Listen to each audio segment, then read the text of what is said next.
Hello friends, आपका स्वागत है हमारे यूट्यूब चैनल IS वर्ल्ड 1.0 में। एंड आई होप कि आप स्वस्थ होंगे, मस्त होंगे।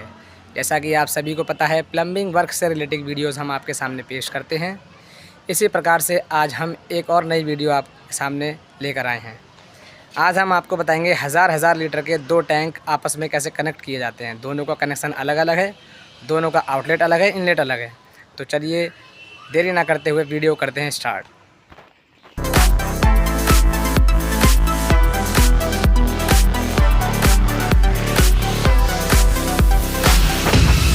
ये फिटिंग हमने कर ली सारी।